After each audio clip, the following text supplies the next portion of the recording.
Hello and welcome to Katie's Arms live here on Instagram. I am only a minute late, so I'm getting much better at this whole timing thing. When I was 5 minutes late the other day, and welcome to everybody. There is a little bit of dodgy lighting in this room. I'm just checking behind me to see what there is in shot, don't know. So I apologise for that, but you know what? We have to make the Katie's Arms happen wherever it happens. And when I'm eventually back in the UK, we will make it happen somewhere near you. I'm fairly determined of that as well. I mean, that'll be harder in Wales, mostly because I'm banned from either all of or most of Wales, particularly Welsh schools, anywhere near a Welsh person, all of Cardiff, most of Newport. So Wales will be a bit harder to get the Katie's Arms on the road, but we will find a way. I'm assuming Scotland might not be that excited to see me either, given my comments on the ginger dwarf from the north. However, I'm glad that everybody is enjoying the Katie's Arms. I'm also grateful for everybody that's been writing in just to say that actually having half an hour of just laughing is doing everybody a world of good, and it's kind of being a bit of a tonic in a time when things are pretty shit, actually. Now, my wine glass today, because I am, obviously a celebrity and obviously staying in only exclusive resorts and the smartest hotels, is actually a paper cup. This hotel is having a bit of a nightmare. I'm in Colorado, in America, and this poor hotel, I don't know what happened, but basically COVID happened, everything shut down, and now they've sort of pretended that the hotel is open again. But in fact, nothing really works. Nothing's actually functioning. Nothing's really like a hotel, but it is at the same time pretending to be a hotel. So I feel very sorry for all the staff, and I think this might happen all over the place. When things try and open back up, people have literally forgotten.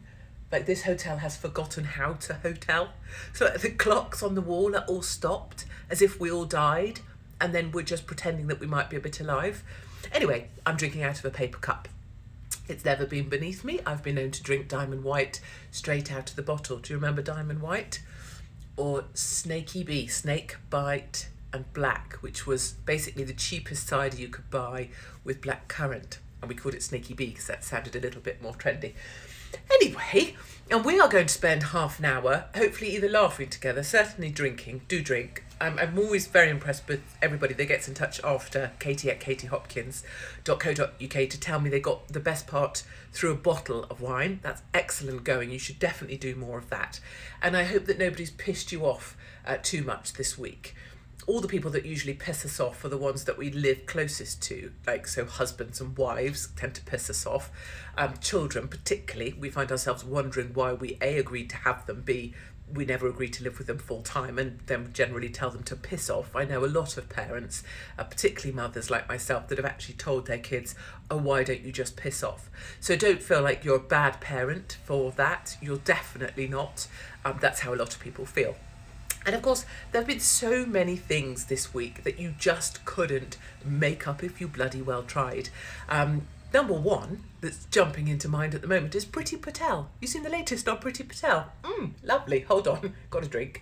So Priti Patel has kind of large eyebrows, because I guess she has dark hair. Dark-haired people have large eyebrows. I think people with large eyebrows, my concern with men with large eyebrows is it means they have a lot of body hair, typically arm hair. And if people have a lot of eyebrow hair and arm hair, typically they have a lot of arse crack hair. And you don't need to know how I know that. But what I would say to younger people out there, I know that we have some sort of 16-year-olds with us, 17-year-olds. I apologise for my language still, because I feel like as a mother I should somehow protect you, is that if you see a guy with a lot of big eyebrows or has had his eyebrows worked on a lot, it means he's self-conscious about his hair. What it also means is that he will have arm hair. There will have been back hair at a certain point. You might really like back hair. Okay, you might like it, and that's lovely. But what it does mean is usually they have weird bum crack hair. And that's this weird... So there's always this thing about women and women's pubic hair, right? And you're supposed to make the strip thing and blah, blah, blah, blah. Men have a weird strip going from the back of their back down to their anus. No one really talks about that. This is a bit like the conversation we had last week, when you think about it, about the bikini sticker underwear thing, that sticks in the thing so that if you ooze. This is like men's runway anus landing strip. Nobody talks about that. I mean, I mean, there's probably a good reason no one talks about it. Maybe it's not very mainstream. Might not be. I mean, Daily Star, where are they? So back to eyebrows. See where we went. And Priti Patel. We are not talking about Priti Patel's anal arsehole landing strip. So that's a different conversation. Clarity. Priti Patel has spent £77,000 of your money, your money, unless you're 12, in which case you shouldn't be listening to me at all. Go and do something else. Go and, I don't know what 12-year-olds do these days. I don't know. Hang on street corners and sell drugs. Run county lines. I don't know. Go and do that, darlings. But do not be listening to Auntie Katie, because it's not appropriate. She spent 77,000 bloody pounds of your money on her sodding eyebrows. Now, she might want to have lovely eyebrows. That's fine. Priti Patel, great, have lovely eyebrows. But the taxpayer doesn't. I don't want to pay for it, darling. If I need to go and get my legs bloody waxed, which I don't, I shave them because I can't be asked with sitting around waiting for someone to do that to me. And that's embarrassing. And why would someone want to do that and be near my varicose veins? No one needs that in their life. But if you want to go and do it, don't pay for yourself. You've got a salary. People with expenses always treat expenses differently to their own money. Sounds obvious. It's why you see so many people from the NHS at the higher levels on first class transport, right? Because if you're spending someone else's money, you're very happy paying the first class ticket at 200 quid because it's not your bloody cash. Same with Priti Patel's eyebrows. I've never even noticed her chuffing eyebrows, but maybe if she didn't have them done, there'd be a chuffing great bush on her head and we wouldn't see anything else. The second thing about Priti Patel that's important is she is a triangle woman. I think men are going to get this more than women, and some of the chubbier chubbers out there will need to take offence at this bit. So go and grab yourself a cake, go and eat something out the fridge, and leave me chat with people that aren't, paranoid about their weight or want to blame me for the fact they're chubby. It's like, it's not my actual fault that you're tubs. Priti Patel is a triangle woman. So she's basically this shape.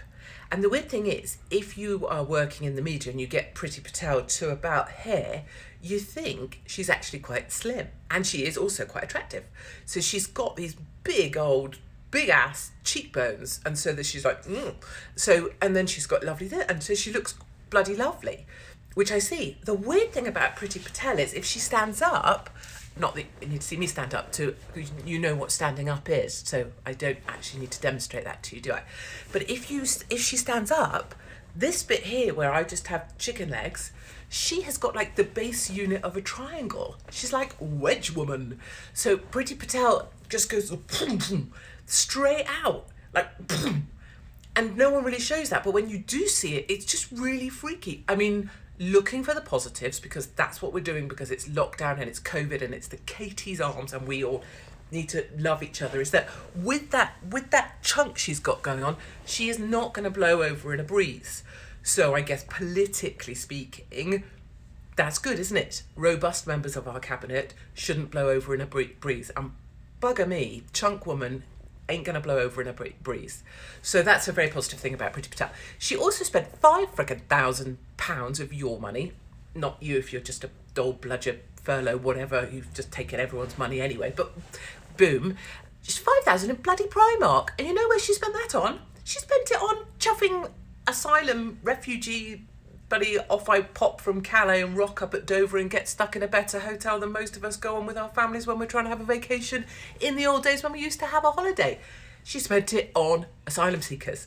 Now, I know asylum seekers pretty well, actually, quite a lot of them. They're going to be well pissed off with that because they don't like that Primark crap. They much prefer the labels and they much prefer the stuff that's a bit more stylish. So I can imagine that they saw the Primark shit and were like, stick that up your arse, love. I don't want a tatty t-shirt that looks like a bag of crap after I've worn it once. The thing that does my tits in about Primark in the old days when we used to have lives and go shopping is those bloody, what do they have? Those brown bloody paper bags, don't they? And you see the women with their strollers, women with children and bugger all to do in their days. And obviously I'm reflecting to a time gone by, a bit like the war years, but the years but when we used to have lives before COVID bullshit. Primani bags on the back of strollers, like bulging with crap. And it'd be like, I'm telling you, bird, you don't need any more of that crap that's in that bag. You don't need it. You don't look great in the outfit you're wearing. What you definitely don't need is more shit outfits like the outfit you're wearing, right? I used to just stand in Oxford Street. People won't know I do this shit because they think I'm always walking around like the apprentice, pulling a roller, going, "You're fired," or bam, bam, bam, bam. But anyway, I used to stand outside Primark on Oxford Street and just watch the lunatics with their freaking great big paper bags when it pissed it down raining. If you want entertainment, I swear you don't need a TV, you don't need an iPhone. All you have to do, stand outside Primark in the pissing rain, if it ever opens again. You might even see Priti Patel shopping for asylum seekers. Huh? Triangle woman. So, yes, if it rains, those bags dissolve. They literally dissolve. It is like sugar in coffee. And then all the shit stuff that no one ever needed, but they got carried away because it was only £2.50 for the shit thing they didn't need, dissolves onto the pavement with it. So there you are, little idea for you. What did I want to talk to you about? Oh, look, I even wrote notes. I wrote notes to come to the pub. That's a bit weird. So I've left Mexico is the point. Someone's just said, is Katie all right? I know what's going to happen now. I'm going to have everybody telling me. This happens every single week. Every single week at the Katie's Arms, somebody says, how much did you have to drink? I think you must have had a few tequilas before you came. How many to the Katie's Arms? Not generally came. I think you must have been drunk. I'm not. I haven't had a sippy doodle apart from this sippy in the paper cup that you saw. This is literally what it feels like when you have life coursing through your veins again, when you have stuff going on. I'm going out tonight to do a talk, well, more of this really, in a big venue that's got a bar, 160 tickets are sold. We will sell out the venue, 200 people, and it's just me for 2 hours. Can you imagine the poor bastards? They'll be drinking themselves to death. But this is what life is like when you are awake and you are energized by your life. It's not that I've been drinking, so just to correct that. I haven't been drinking, I haven't had plastic surgery on my lips. What else do people say? Something about my boobs, I can't remember. So I left Mexico, and it turns out the whole time I didn't want to say when I was there because I didn't want to, I don't know, draw any attention to anybody or upset anybody. But in Mexico, I was staying next to a clothing optional resort. And I just want to say to all people who've ever stayed at a clothing optional resort, I bloody love you. I love you. They had a basket inside the door. I mean, not that I'd know, because obviously I wouldn't have gone on to a clothing optional resort or anything. But they had a basket inside the door that you chucked your sodding mask in. And then the rest of the time, you could just walk around with your todger out if you wanted to. And people did. And they had their whole holiday on the beach resort, lovely staff protecting them with their willies out or their boobs out or all your bits out, having a lovely time. I just think, what a great thing at a time of COVID and lockdown and all the bullshit, walk around with your knob out. I will say one thing about some men who go to places where you have your knob out, is there's a lot of men with very small willies. And I didn't know that as much as I realise now. And it's either that men with small willies like to go to clothing optional resorts, or I just happen to focus in on the smaller ones, or men with big willies don't go to clothing optional resorts. I don't know. I just think I would have thought they might hide them. But I love the idea that they're just like, no, it's small and here it is. Boom. Or not boom, more like a boom. Boom. Anyway, I guess my pledge is for everybody. Everybody must go. I want to go. I'm going to talk to lovely Mark about it. Clothing optional resort before I'm 50. And don't give me any of this shit about, you know, oh, you already look 65. Oh, here's a picture of me. Here's a picture of Katie Hopkins. Oh, I'm 8 years older than Katie, and don't I look brilliant in this one picture I carefully selected when I haven't got the media trying to make me be a monster, and that's why I have to look like a haggard old cow. But I definitely think before you die, or even before you're 50, or if you're already 65, darling, do it now, immediately. Book up clothing optional resorts. Get your winky out. Sit there with your vagina hanging over your napkin and just live that life, because that's free. So then I flew here to America, and I broke back in to the land of the free, and currently presided over by the demented old git that is Joe Biden. I don't know if any of you saw him faceplant up the stairs. He tried to get into Air Force One on his own without sort of, residential care assistance, and fell up 3 times. I actually don't like watching Joe Biden fall over at all. I don't like it. I don't see comedy in it. I don't think it's I actually just want to run and give him my bloody arm and get him up the stairs, or pick him up and lift him up the stairs, which obviously I could, as we know. But it is sad that gentleman who has dementia is being put up as president and being used in that way. It is tragic that that's what the left and Democrats are prepared to do, and his wife. If I ever meet Mrs. Biden, and actually Mrs. Biden, if you're here at the Katie's Arms, be careful, love. This isn't a direct threat as so much of a promise that you and I are going to have a conversation, and it's the sort of conversation we're going to be having outside. Because if anyone ever treated anyone that I know, love or care about, or a stranger, or anyone here in the Katie's Arms in that way, and treated someone with dementia with that kind of unkindness, I find it upsetting. I would be dealing with that at a personal level.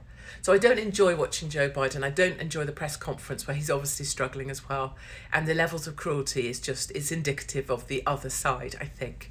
But anyway, I brought it back into America and I started on the Katie Hopkins Live, Laugh, Love tour. I'm here in Colorado. So if you happen to be in Colorado, near Colorado, or can get on a plane, I'm here for 2 weeks.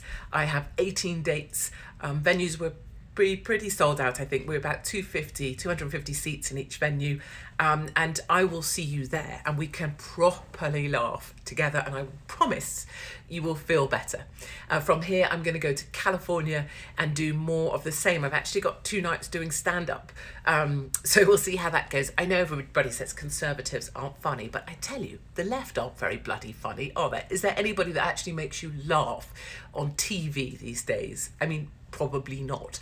So I'm going to California, and then I'm going to carry on the road, bringing you news and stories and things you won't get to hear because no one gives a shit about anything than easy stories about COVID, because the media are lazy bastards. What I would say about the airport is, in order to get on my plane, it was a bit like, getting your weapons out. In terms of, I needed about 18 different bits of paperwork to be able to get on the plane. I needed a PCR test that I bought from a Mexican with an earbud who just gave me a piece of paper that said negative. I'm not sure if there was ever any test involved. I needed a health questionnaire. I needed a passport. I needed a little slip of paper that you get when you enter the country. I needed another visa. I needed 7 bits of paper to get onto my plane. So I'm behind a family of 5. They're going into the security lanes. And so that family of 5, 7, 5, 35, just check that before everyone goes, no, it's not, you silly cow. 35 bits of paper. And you know what it's like when you are in those lanes going to security. You've got your stroller, you've got your bag, you've got your other handbag, you've got all this crap, and you're trying to find 5 different PCR tests, 5 different passports. Like, they're making it such, I mean, I know we know, and I know in the UK it's $5,000 if you even try and leave the chuffing country, which is a load of bollocks. And Stanley Johnson clause means that if you're a second homeowner, you can still leave the country because it's all right if you're one of the elite. It's just not all right if you're one of us plebs. But yeah, they're just making it so bloody hard, and I think they're doing it on purpose to try and make people feel, like it's not worth the effort. Well, it is worth the effort. And as soon as you can travel, my darlings, please, please, please make sure you do. I would say as well about when you get on the aircraft now, air stewardesses, and I'm directing this specifically at American air stewardesses, have become lazy bastards. Lazy bastard airline stewardesses and stewards. They know very well they don't have to do shit for you anymore, and they are going to make sure they don't do shit for you, not at any point. They sit at the back of the wagon, they have their little phone out playing this shitty little game where you have to spot the numbers of apples and pears or strawberries. I don't know what intellect that suggests they don't have. And they say, oh, due to COVID there's going to be a restricted service, and by restricted service they mean a piss all. There is going to be piss all that they are going to give you. And in some services, like Southwest, I think, or was it Delta, they come down, water and a snack. Water, snack, and I feel like saying stick the water up your ass, but water, snack, it's like, oh, potato gruel, would you like some gruel, some watered down soup? No, piss off, I want a gin and tonic and 2 chocolate bars. So that's what they're doing. It's like purgatory. They're just like, let's make you more miserable than you have to be. And then they start this shit, and you'll see it, that they do with, they put the fasten seatbelt signs on earlier than they ever used to as well. So like, you're at least another 3 hours to go, and they're already, due to COVID, we're going to put the seatbelt signs on now. So that you can't get up, you can't have a piss, and you can't possibly chat to someone else or have a laugh or find someone else that thinks this is a load of old shit. So airlines are basically having a laugh, and one day if they ever go back to serving people correctly, they are literally going to shit themselves in the aisles, because they'll be like, what do you mean I've got to do chicken or beef? What do you mean I've got to get this guy a drink? Sod that, I just want to have water or a snack. And actually, there is a challenge for these air stewardesses, aren't there? Because those aisles are only so wide. I don't want to make this like a fat rant, but a lot of them are starting to look a little bit too chunky in those polyester skirts now, aren't they? I think maybe working on flights is actually quite good for you, getting your steps in. I'd like to, maybe that's the thing. Maybe I could speak to Michael O'Leary. If I was able to, is it Michael O'Leary or is that Dermot and I've muddled it? Quick, let's ask someone. Can I be your best friend? Yes, my darlings, of course you can. Yes, all of you are my best friend already. A guy messaged me today and was like, I'd love to put you on the back of my bike and take you, at high speeds, and then we'd go and get a beer. And I was like, yeah, sure, where are you? I generally do that sort of thing. If someone could come and just pick me up on a bike here, we're good. We're going. I'm not that poncy. Poncy. I've got some poncy gossip on Piers Morgan. I'm probably not going to remember it, and then you're going to get cross with me. I'll try and remember Poncy. So O'Leary, Michael, someone just said I smell of cabbage. Like, clearly a fat person, a young person with nothing much to do. You'll be laughing now because I've read it out. I don't smell of cabbage. I mean, maybe I do sometimes. But frankly, if I want to smell of cabbage, I smell of cabbage. You don't like the smell of cabbage, you own your shit and piss off. In fact, if you're here on Katie's Arms and you've only got shit things to say, also piss off. And in fact, if you go on my YouTube and you just want to do a thumbs down every single time, maybe you could piss off there as well. As I say, I don't really give a shit about followers, don't give a shit about numbers, don't give a shit about pleasing people. So if you don't like it, you've got the control button, offer to piss. Thank you. Air stewardesses, yes, so they've turned into lazy bastards. I think Michael O'Leary needs a message. I think we should make all air stewardesses and stewards do steps. And if they haven't done maybe, 10,000 steps per flight and handed out at least some gin and tonics, whiskey and coke, whatever, then they get penalised in some way. Maybe they're not allowed on another flight. I don't know. Passengers deserve better. That's what I'm saying. I know you're all pissed off at me because you're not going anywhere. And you're like, yeah, shut up, Hopkins. We're all sat at home. So a quick shout out. Yes. Oh, guys, we've got 5 minutes and I haven't done chats.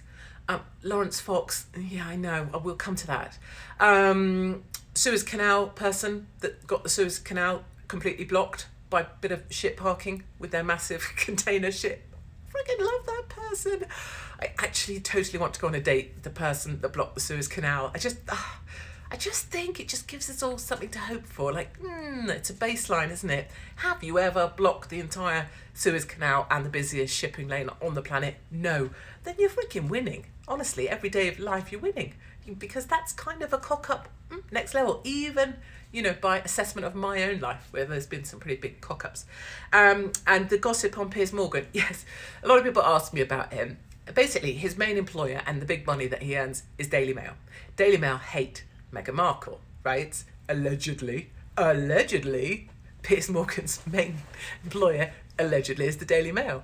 Daily Mail, Mail Online, Mail on Sunday, allegedly all hate Meghan Markle because she sued them. She won because law's not the law. It's just the justice system doing their own partisan bias.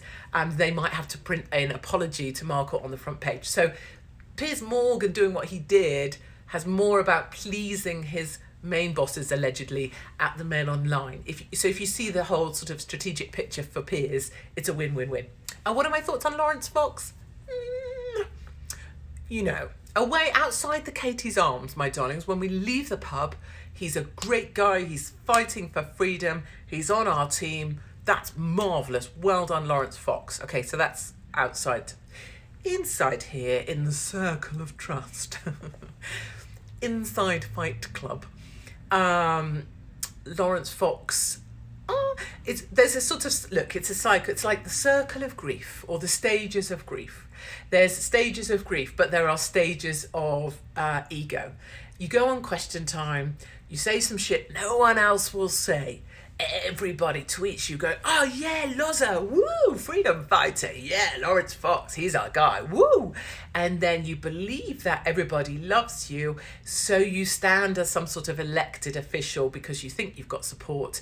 You don't realise that actually Twitter support is different to support in real life. Most people with a brain actually aren't on Twitter and don't give a toss about you. And then you realise, oh shit me, I lost all my jobs, all my everything, and I'm not going to get elected. Oh, this is a bit shit. So he's got some phases to go through. He's still like, to me, he's like a little baby. You know, he's still in his early phases. Don't mean it in a patronising way. And also, I suppose, because he comes from the London elite, you know, he's had a sort of softening because he's got a wealthy family, So, you know, Lawrence Fox outside of the Katie's Arms are absolutely brilliant. You've even got freedom tattooed on your hand. That's like, oh, yes, you must have really done something. I suppose being on Twitter a lot, is that doing something? I don't know that it is. But it's all good. I would love to get in a room with Lawrence Fox, not in a sexual way at all. I think he's far too skinny and his head is a weird shape for his body, and also the dimensions are all wrong, aren't they?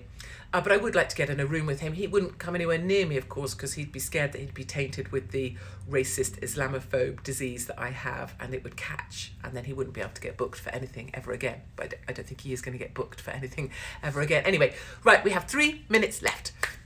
Who do I support for London Mayor? It's hard, isn't it? Because what we need for London Mayor is a unified team, and on that, one candidate that represents freedom, anti-lockdown, anti-COVID bollocks, anti-Tory twatness, brings together people who are vegans, who are from the left, from the right, who just want people to live their lives the best they can.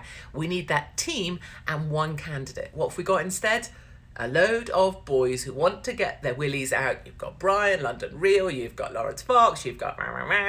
We've talked about it before. There's just too many egos, not enough team, and so our side can never win, which means the nipple height Muslim mayor will get back in. And that will be our own. We will have defeated ourselves through 1,000 cuts. And it's so frustrating. I want to get the boys by their willies and slam them together. I mean, even better, get behind me, I'll run, they can all shut up and I'll sort that shit out in about 2.4 seconds. That's not going to happen.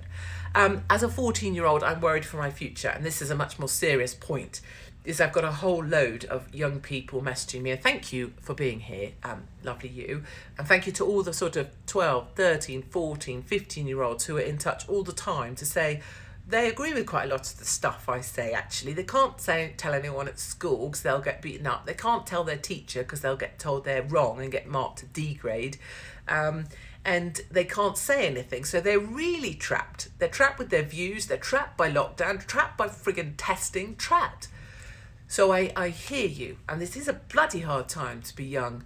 And the only thing I'll say is your life is going to be long. And now is the time. 14, physically... your body is like, So you can train yourself, get tougher, make yourself the toughest you can possibly be.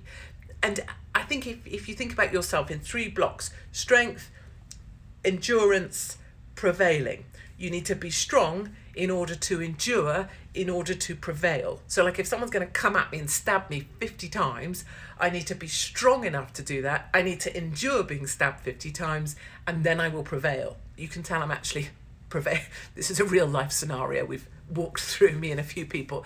So strength, endurance, you will prevail. So if you're at all wondering what the hell to do, shit me, I don't know what to do. I'm 14. This is awful. Build your strength in every way. Mentally, read stuff, think stuff. Physically, toughen up. Prepare yourself in the best way you can, and know that you are investing time in yourself to make yourself as strong as you can. That's kind of my best advice at the moment, because I can't just yet get back to the UK. I'm coming back, and we will start to go back and take back the freedoms that we've currently lost. So what are we up? It's past, and I don't want to take more of your time, because I never want this pub to become something people are like, Jesus, is she ever going to shut up? So let's do a summary, as one might if one were coming to a proper lecture with a sensible type of person that, you might go and... I don't think I'm going to be on a TED talk anytime soon, to you.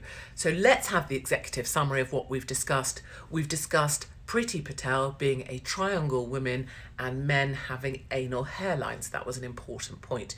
We've discussed the comedy of Primark and the fact that people's bags dissolved outside and we shouldn't be clothing asylum seekers in Primark because they don't really give a shit about Primark anyway. We've discussed the fact that everybody should get their knob out at a clothing optional resort, particularly if you have a tiny knob and you're proud of it, because in many ways that makes you better than the rest of us, not worse. It's just that I'm never going to sleep with you. We've also talked about the fact that airports are a load of old shit now, and in fact air hostesses and stewardesses need to work a damn sight harder, and don't come anywhere near me with a bottle of water and some freaking gruel, because I am going to tell you to stick it up your arse if you can possibly get to your arse now that your polyester skirt is quite as tight as it is. And finally, we talked about Joe Biden, the fact that I'm going to be having a word with Mrs. Biden sometime soon, and that the conversation is not going to go particularly well for her. And I think that was it, ladies and gentlemen. That was it. So go, live, laugh, love. My homework to you is to find, I was listening to Queen earlier live, is to find your favourite artist, whoever it is, listen to them, listen to your favourite track they've ever done, and listen to them do it live. And the bits where the crowd take over, those are the bits. Turn those bits up. Remember what it felt like to be amongst the best kind of people, having the best kind of time, making the best kind of noise. Book yourself into a clothing optional resort. Next time you see Priti Patel, notice that she is a triangular woman. And I will see you all next week. I'm going to have to move the times because I'm stood on a stage somewhere probably flashing my vagina, darlings. If all else fails, flash your vagina. That is an advice. If you're 14, that's not advice, that's just... And I will see you. I will let you know the new time for Katie's Arms, and I will see you next week. And do not, at any point, make me use my Israeli army voice. Certainly not in the streaks. It won't end well for you. Lots and lots of love from me, Katie Hopkins. I'll see you next week.